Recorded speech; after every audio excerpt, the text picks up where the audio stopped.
옛날 푸른 산과 계곡으로 둘러싸인 한 고요한 마을이 있었습니다. 그 마을에는 나무꾼 한 사람이 살고 있었어요. 그는 매일 깊은 숲속으로 들어가 나무를 하며 늙은 어머니와 소박하게 살아가고 있었지요.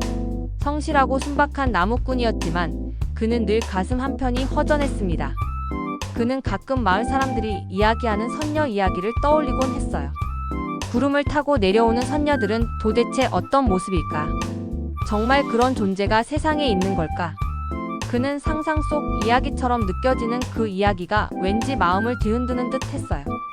어느 날 나무꾼은 숲속에서 나무를 하던 중 깊고 깊은 산골짜기로 들어가게 되었습니다. 그곳에는 우연히도 맑은 물이 흐르는 아름다운 연못이 있었어요. 그는 남들이 들어본 적 없는 이 고요한 연못에서 잠시 쉬기로 했습니다. 차갑고 깨끗한 물 한 모금을 마시며 연못가에 앉아 있는데 갑자기 하늘이 흐릿해지더니 맑은 안개가 피어올랐습니다.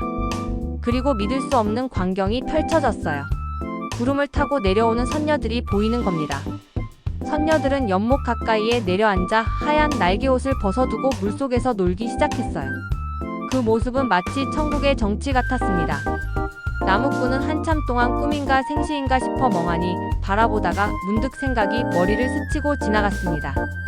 저 날개옷이 있어야만 저분들이 떠날 수 있다는 말이 있었지. 그는 순간적으로 용기를 내어 선녀 중 한 명의 날개옷을 몰래 숨겼습니다.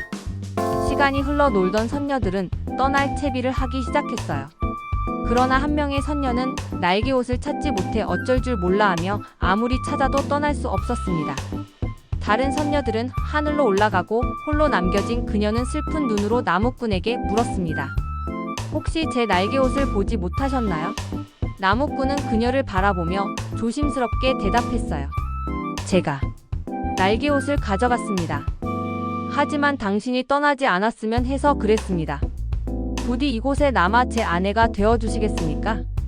선녀는 처음엔 낯설고 당황스러웠지만 나무꾼의 진심, 어린 말과 따뜻한 눈빛을 보며 마음이 조금씩 열리기 시작했습니다. 결국 그녀는 날개옷을 돌려받지 못한 채 나무꾼과 함께 마을로 돌아가 살게 되었어요. 두 사람은 시간이 지나며 서로를 이해하고 사랑하게 되었고 선녀는 나무꾼과 함께 행복한 시간을 보냈습니다. 나무꾼의 늙은 어머니도 그녀를 따뜻하게 품어주었고 선녀는 인간 세상의 삶을 받아들이며 나날이 웃음을 되찾았습니다. 하지만 선녀는 가끔 하늘을 올려다보며 아련한 표정을 짓곤 했어요. 나날이 웃음이 많아졌지만 선녀는 문득문득 하늘나라의 가족과 날개옷을 그리워하곤 했습니다.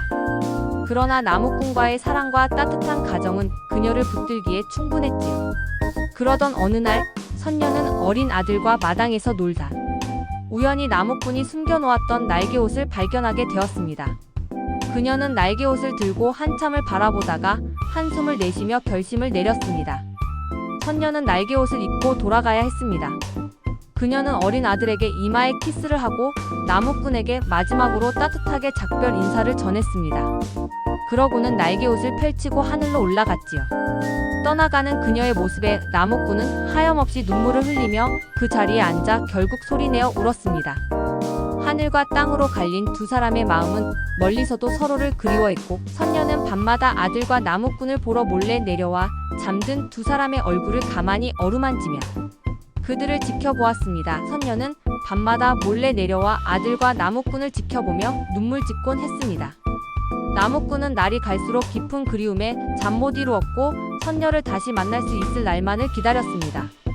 시간이 흘러 아들은 어엿한 젊은이가 되었고 선녀는 어느 날 아들의 꿈속으로 나타나 말했습니다. 아들아, 어머니는 항상 하늘에서도 너와 아버지를 지켜보고 있다. 그러니 용기를 내어 행복하게 살아가다오.